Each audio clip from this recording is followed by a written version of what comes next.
Buenas tardes, hermanos. El pensamiento que vamos a compartir en esta tarde trata sobre algunas de las características de la religión verdadera y tiene el propósito de guiarnos, de ayudarnos a vivir como a Dios le agrada.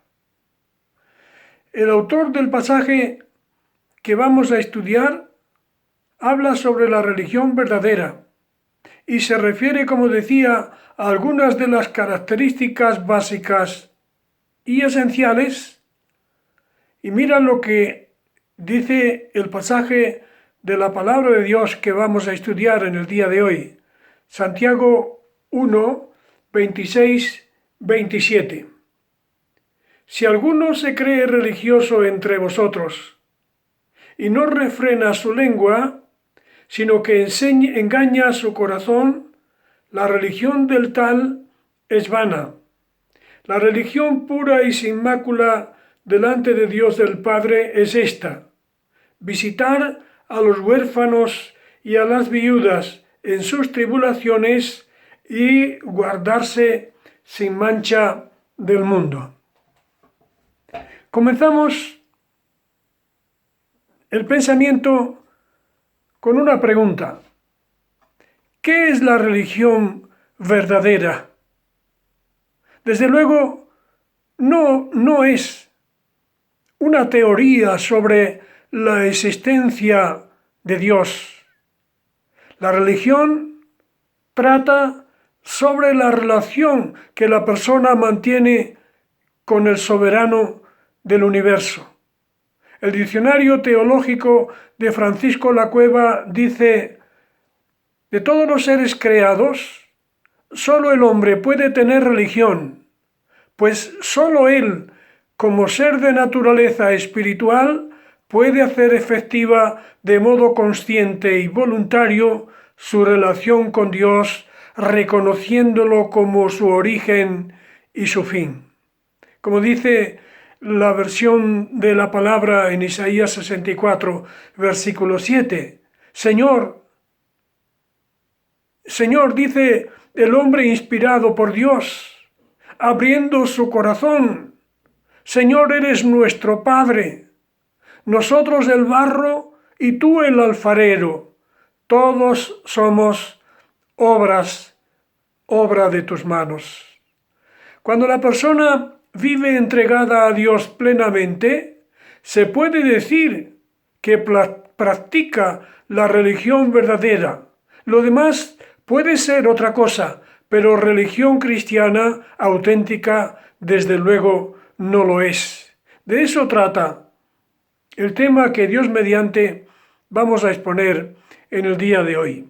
Primera característica, digamos que la persona que practica la religión verdadera se esfuerza en mantener la lengua bajo control, como propuso el autor sagrado anteriormente al decir: amados hermanos, todo hombre sea pronto para oír, tardo para hablar, tardo para airarse.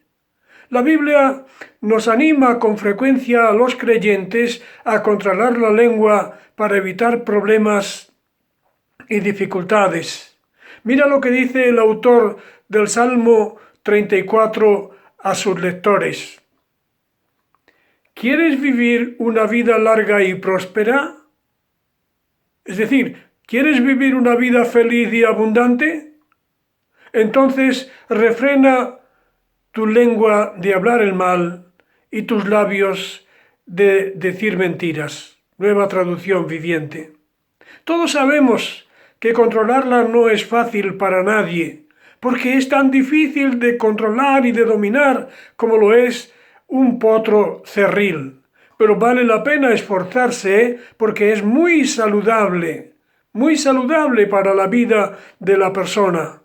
En las muchas palabras no falta pecado, mas el que refrena sus labios es prudente.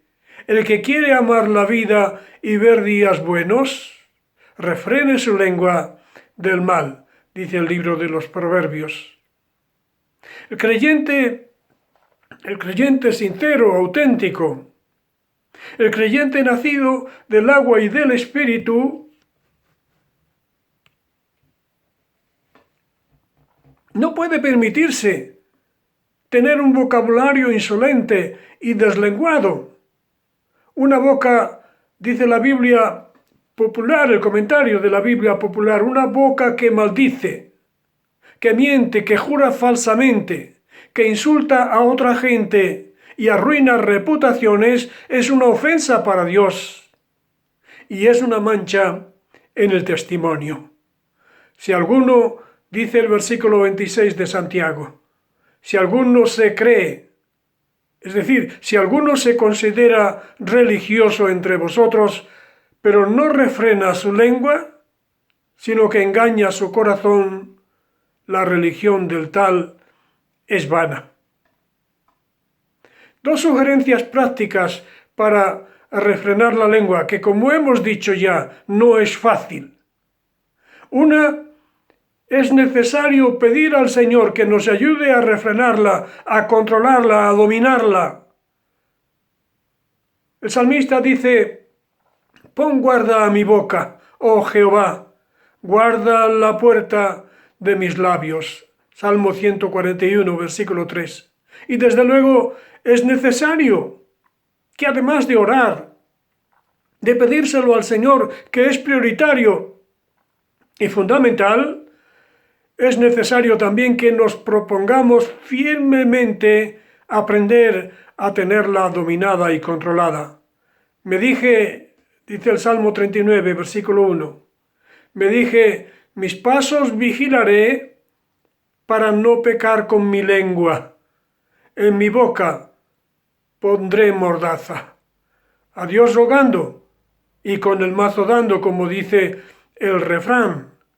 Ciertamente tenemos que pedir a Dios que nos ayude. Que nos ayude, Señor, ayúdame a controlar la lengua para que no te falte con ella, para que no falte a mis hermanos, para que no falte a mis semejantes. Pero además tengo que poner de mi parte, tengo que esforzarme y poner de mi parte, ejercitar la voluntad y el deseo firme de controlarla, de poner mordaza para que no se vaya de madre. La segunda característica de una religión verdadera es que la persona, además de creer en Jesucristo como Señor y Salvador, se ocupa y se preocupa de las personas que necesitan ayuda. Versículo 27 de Santiago dice: la religión pura y sin mácula delante de Dios el Padre es esta: visitar a los huérfanos y a las viudas en sus tribulaciones. Aquí nos quedamos. Visitar a los huérfanos y a las viudas en sus tribulaciones.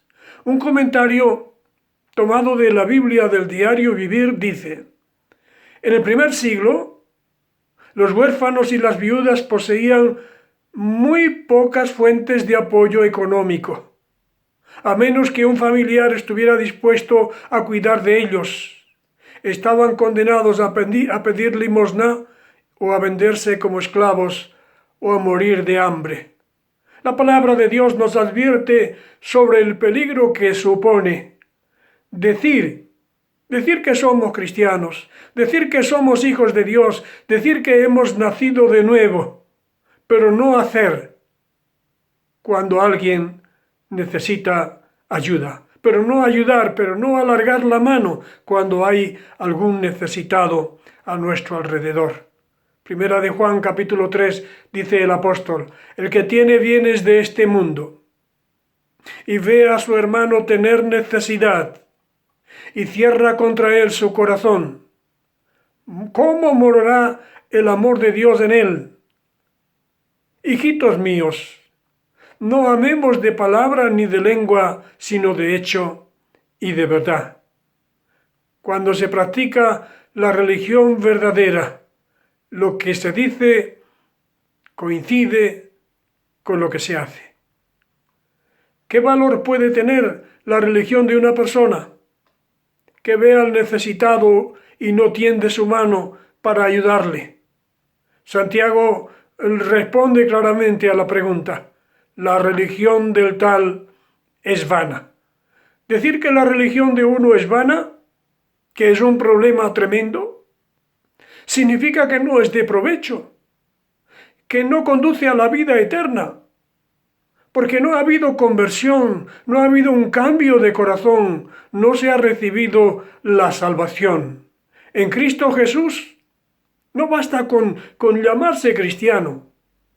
No basta con acudir, cuando es posible que en este momento ni siquiera podemos hacerlo, con acudir a la iglesia para congregarnos en ella los miércoles y los domingos y cualquier otro día de la semana en el que hayamos sido convocados.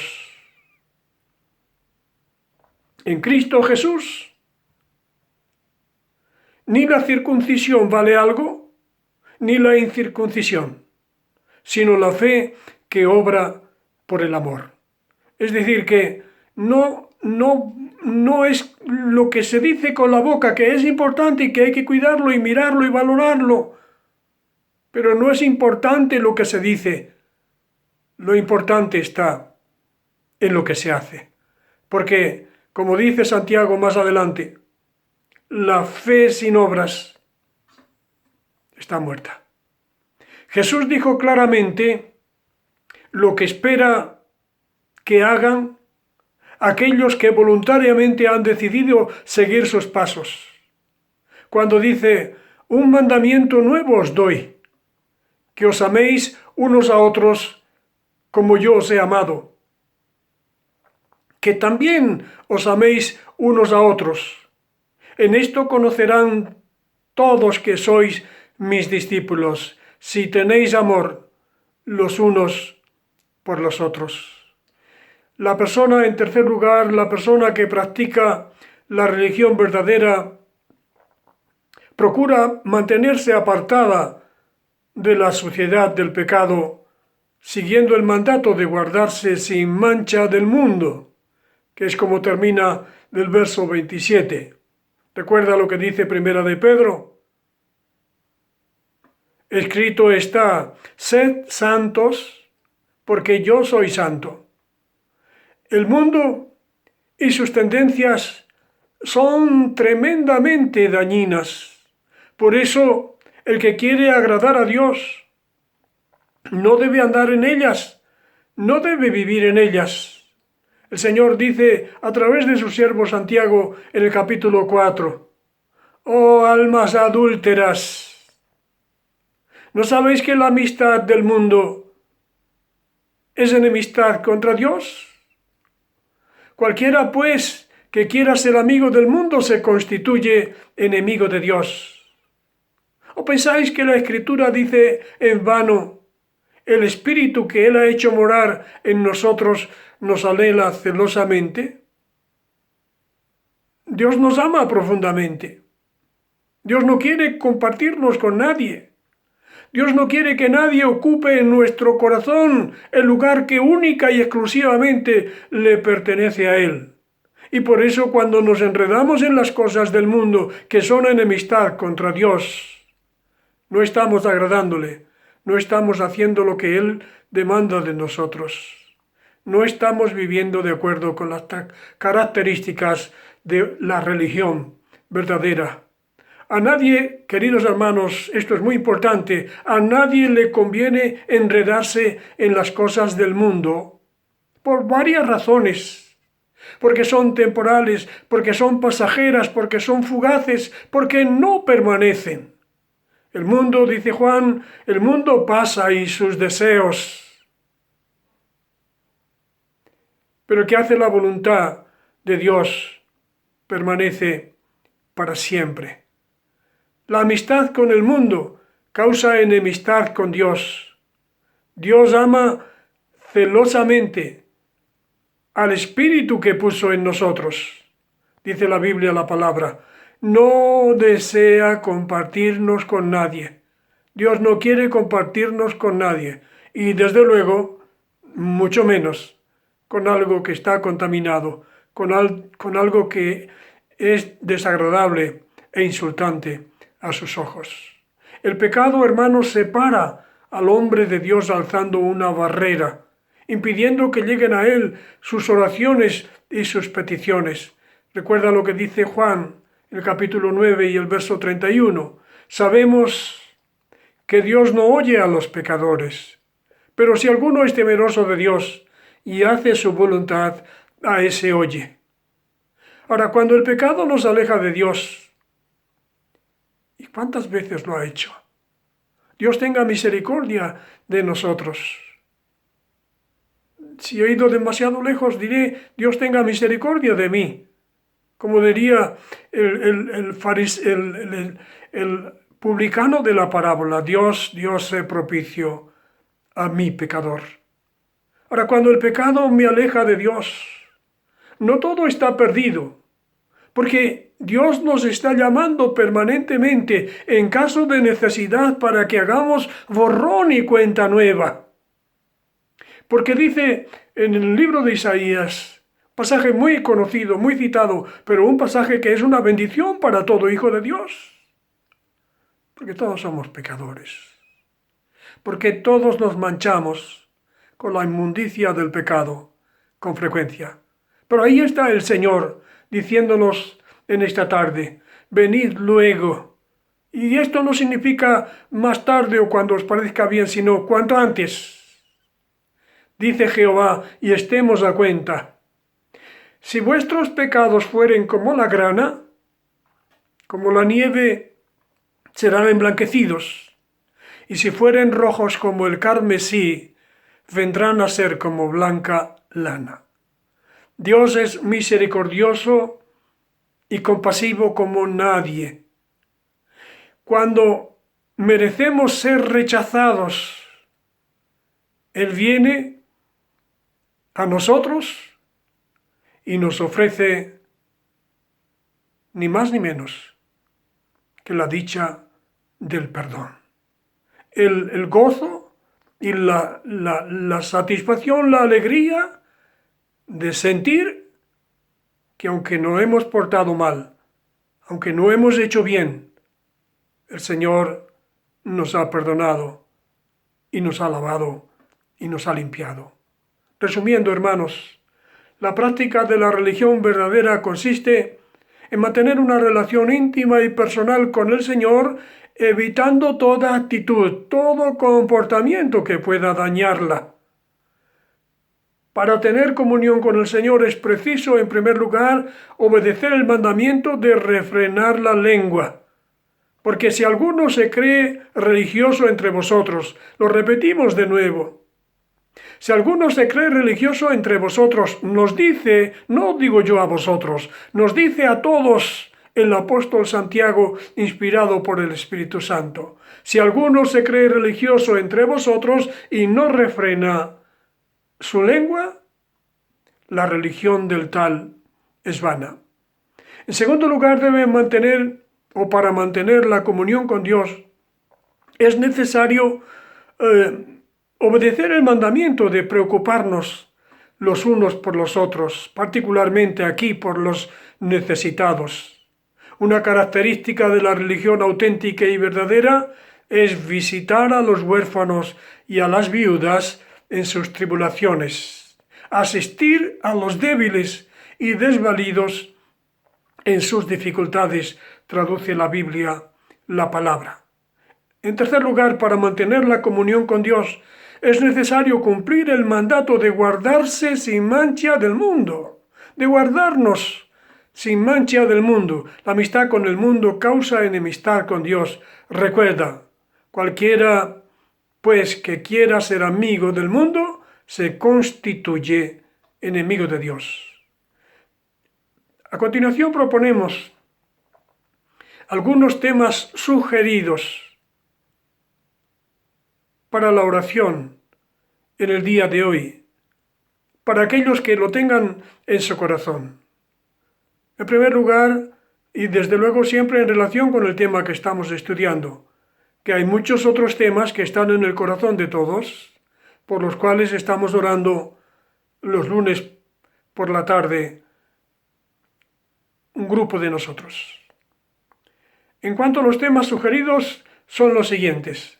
Primero, pedir perdón a Dios por las veces que no hemos refrenado la lengua y hemos hecho daño a otros o hemos manchado nuestro testimonio. Recuerda, estamos llamando a ser sal de la tierra y luz del mundo.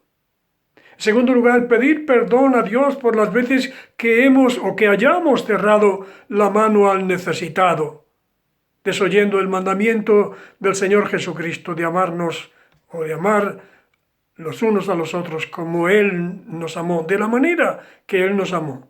Recuerda, Él dice que se hizo pobre siendo rico para que nosotros con su pobreza fuésemos enriquecidos. Y en tercer lugar, pedir perdón a Dios por haber amado. El que esté libre de pecado, que tire la primera piedra. Pedir perdón a Dios, pidamos perdón a Dios por haber amado las cosas pecaminosas del mundo, sabiendo que eso ofende a Dios y nos aleja de Él. La puerta para volver al Señor siempre está abierta si confiamos en su inmenso amor y en su misericordia infinita, porque Él nos ofrece su perdón cada vez que lo necesitamos. Si confesamos, es palabra de Dios. Si confesamos nuestros pecados, Él es fiel y justo para perdonar nuestros pecados y limpiarnos de toda maldad. Queridos hermanos, que Dios tenga misericordia de nosotros, que Dios nos guíe, que Dios nos ayude, que Dios nos acompañe. Mi deseo para cada miembro de la Iglesia del Señor, para cada miembro y para cada una de las personas que viven a nuestro alrededor, particularmente para los creyentes. Que la gracia del Señor Jesucristo, el amor de Dios, el inmenso amor de Dios y la comunión del Espíritu Santo sean con cada uno de vosotros, ahora y siempre. Amén.